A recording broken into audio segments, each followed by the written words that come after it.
he just died. The pathologist said no definitive cause of death can be identified, and James's death has been certified as unknown natural causes. Witkowski still questions exactly what happened the night that James died, and now she's hired her own private forensic pathologist to take a second look. How does a 2-year-old pass away with no explanation?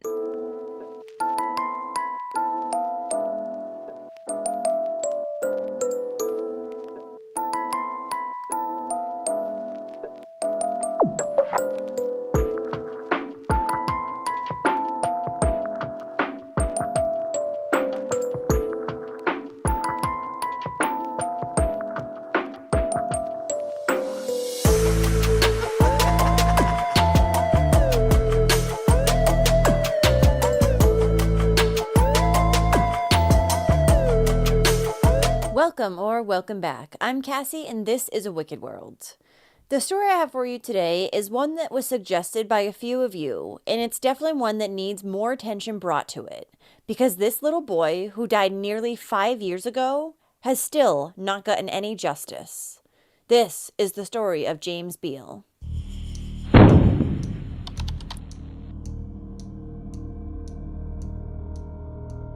James Riker Biel was born on October 6, 2017, to his mother, Kara Witkowski, and his father, Thomas Biel, in Palatine, Illinois. James was a sweet little boy who could make anyone smile. He loved playing with his big sister, singing and dancing. James also liked monsters, he loved the song Baby Shark, and he was said to be highly adventurous and curious. James's parents, Kara and Thomas, never got married, but they were together for 5 years. And throughout their relationship, Kara said that Thomas was emotionally and physically abusive towards her. He would tell her she wasn't a good mother, her kids didn't like her, and she was worthless. Things in their relationship got even worse in August of 2018 when Thomas raped and sodomized Kara. A few days after it happened, Kara would confront him, and Thomas ended up apologizing. He then made the excuse that it had happened because he had had so much trauma in his early childhood. He told Kara that his father, Jerry Biel, had sexually abused him, which had caused him depression, dissociative personality disorder, antisocial personality disorder, and narcissistic personality disorder. It was one of his other personalities who had raped her, he said. But Thomas also promised Kara that he would go to therapy. He wanted to get better, so she decided to stay with him. But even with Thomas going to therapy, things in his and Kara's relationship did not improve at all. And in March of 2019, Tom actually raped Kara yet again. After this incident, Kara turned to a PTSD group on social media and made a post about what had happened to her. Well, Tom ended up finding out, and he called her, threatening her life. So Kara decided that enough was enough, and she reported the rape to police. She also started to make a plan to escape from Tom.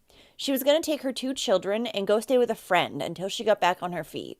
But Tom found out about that too, and he told Kara that if she left, he would not only kill himself, but also her.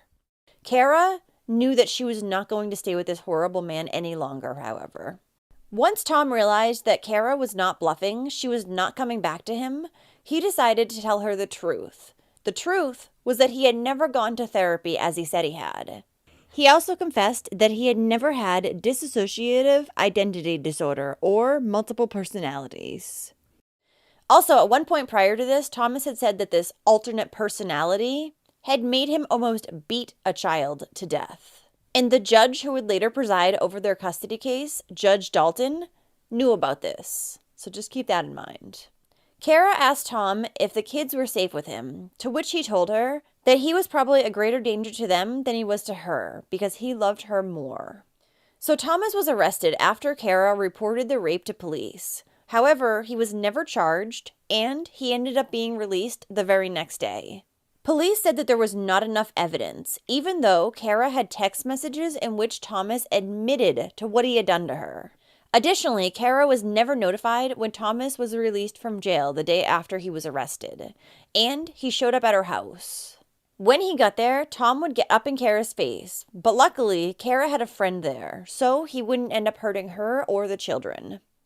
But Kara decided that it was time to take out an emergency protection order against her ex. Now, for the past few weeks since their split, Tom had been using Kara's car, because even though it was in her name, she didn't have a driver's license. He did.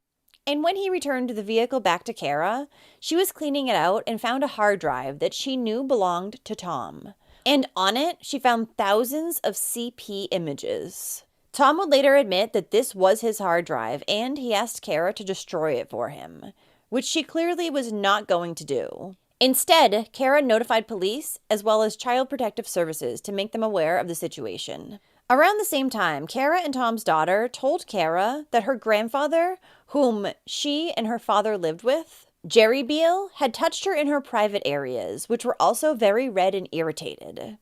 The little girl also had lots of bruising on her legs and said that her grandfather had hit her. Police would then open an investigation into Jerry Biel. After this, Kara filed an emergency motion to try to get only supervised visits for Thomas. This was in April of 2019, but when it went to court, Judge Dalton wouldn't listen to Kara or look at any of her evidence. And she even had a recording of her daughter saying what her grandfather had done to her. So Kara's petition was denied, and Thomas was given unsupervised visits 4 days a week with both James and his older sister. As far as their grandfather Jerry was concerned, he was just ordered to not have any contact with the children. But as I had said, he lived with Tom, so therefore he lived with the children 4 days a week. But when the judge was told this, he just said that Jerry could go in the other room. The kids are going to be there for days. Jerry's not going to just go into the other room for hours on end. Come on. Nearly 2 weeks after getting more custody time than he should have, Tom decided to further hurt his ex, and he followed up with a petition to restrict her parenting time. This was done behind her back and while she was at work, so Kara never had any chance to defend herself against the claims that Tom had made in order to gain custody. And the court would end up awarding him temporary majority custody, and they outlined supervised visits for Kara. So Tom now had nearly 100% custody of the children, and Kara only had a few supervised visits here and there, even though the children had been hurt while they were in his care. The last time that Kara would see her son James alive was on August 6, 2019, over 2 months prior to his death. And in September of 2019, Kara had been ordered to attend court for contempt for speaking out against a gag order, and she was threatened with prison time for saying that officials had her back up against a wall and had forced her into a 50-50 custody agreement. Kara knew that something was wrong with her children, and she had done everything in her power to try to protect them. Unfortunately, James would end up dying on Halloween night. It was on October 31st, 2019, around 10 p.m., that 911 responded to the 1300 block of East Evergreen Drive in Palatine. James was found in his grandparents' master bedroom, on the bed, lying on his back, and his lips were blue. There was also a small red bubble coming from his nose and red foam coming from his mouth. The little boy was immediately rushed to Northwest Community Hospital in Arlington Heights, but despite resuscitation efforts by paramedics and then hospital personnel, James was pronounced dead.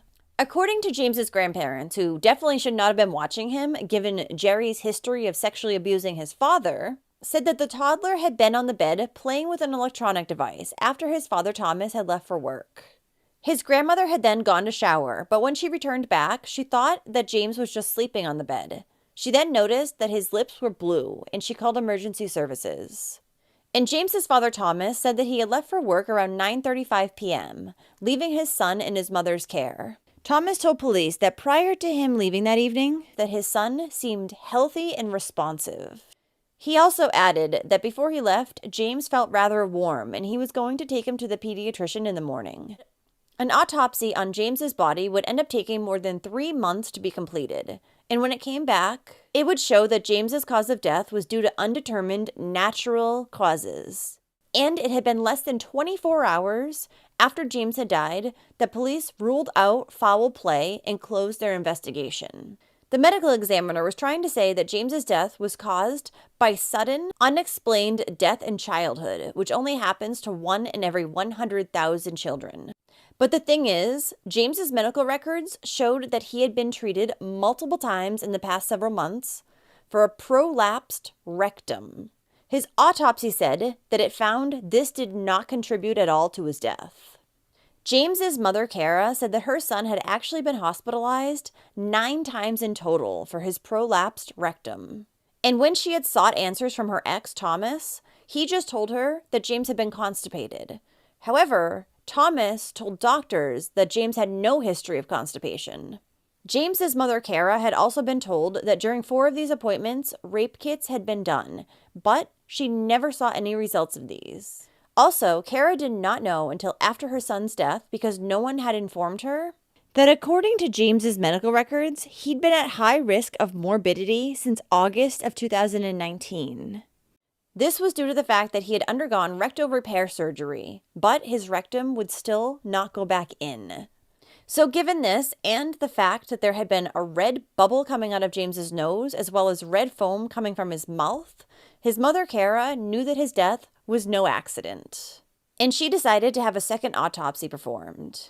He absolutely loved monsters. The only keepsakes that Kara Witkowski has of 2-year-old James, I miss being able to hold him, can fit in a shopping bag. I have had absolutely no closure in all of this. Witkowski's ex had custody of James on that night in October when Palatine police got a call for an unconscious 2-year-old in cardiac arrest. He was laying on his back and his lips were blue. But by the time Witkowski made it to the hospital, James had passed away. When you're sitting here telling me that you can't explain to me how my son died, I can't believe that. More than 3 months passed by with no autopsy results from the Cook County Medical Examiner's office until this week when she got this letter. He just died.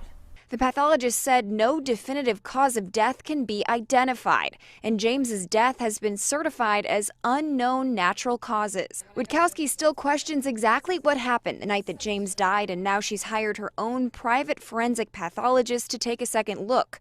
How does a 2-year-old pass away with no explanation? This is a category of death that eludes science today. Laura Gould Crandall leads a national foundation that's trying to answer that question. Crandall says James's case currently falls under the category of sudden, unexplained death in childhood that about 1 in every 100,000 kids falls into. They don't know how to predict it or how to prevent it.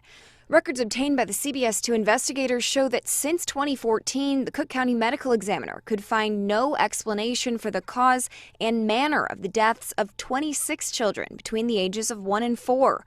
Crandall agrees that these families need more answers. The examiner who had performed the little boy's autopsy the first time around, John Walsh, was said to not even have the necessary credentials to perform the autopsy. The medical examiner also kept James's heart, brain, and neck organs, even after the autopsy was completed. They said that this was for genetic DNA testing, to see if they could confirm his sudden unexplained death in childhood cause of death. But James's heart and brain were kept for that purpose. There should have been no reason for them to keep his neck organs. Though thanks to the help of a civil attorney, the pathologist that Kara had hired was finally able to obtain these organs, though 8 months later. The findings of the second autopsy were that James Biel's death was caused by trauma to his cervical spinal cord. This had caused his spinal cord to swell, which hindered his ability to breathe and led to brain swelling, then brain death, which resulted in the accidental ruling. It was stated in the autopsy report that more investigation needed to be done to determine the cause of the injuries, and both police and Child Protective Services were made aware of this. Also, the only incidents that could lead to this type of cervical spinal injury would be a car accident, fall, sports injury, or child abuse. A report of suspected child abuse and neglect that had been filed by a physician and the forensic pathologist was determined to be unfounded following an investigation by Child Protective Services. James's mother, Kara, says that she will continue to fight for justice for her son. She will fight until someone is finally held accountable for his death. Police said that during their investigation, they found no evidence of a crime, which is why they had closed the case. They had also used a sexual assault kit on James after his death, but it had come back from the crime lab indicating that there was no other DNA, or so the police said. The police chief also said that if Kara provides them with any new evidence in the future, they'll look further into the matter. Isn't that their job, though, to be looking for evidence, not hers? Following James's death, Kara retained custody of her daughter 4 out of 7 days of the week. However, her father Thomas still had her the other 3 days a week. Kara was doing everything she possibly could to gain full custody of her daughter, but I'm not sure what the status of that is. Kara also launched a Change.org campaign calling for the reopening of James's death investigation. Since his death, she has also held multiple peaceful protests in front of the Palatine Police Department. But as of today, there has still been no justice for James Biel.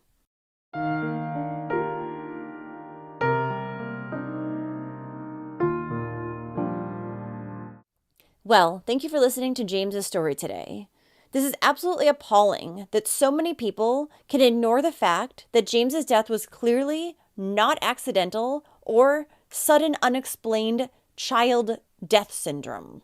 Not to mention that he and his sister had been abused for months beforehand, and his mother had plenty of proof of it.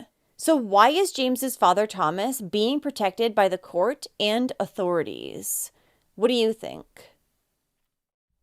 So if you like true crime and you want to hear it from me, then don't forget to hit that subscribe button below. And turn on your notifications too, so you'll know when I upload a new video, which is at least twice every week. Thanks for watching A Wicked World today. Until next time, take care guys. Bye. Thank you to all the patrons of A Wicked World. Now, there's even more of A Wicked World on Patreon. So check it out at patreon.com/awickedworld or use the Patreon app. You'll have access to exclusive videos each month and more. Any support truly helps to make sure the victims never get forgotten and to highlight the shortcomings of society associated with each case. Do you have a suggestion for a case you'd like to see me cover? If so, send me an email at awickedworldtruecrime@gmail.com.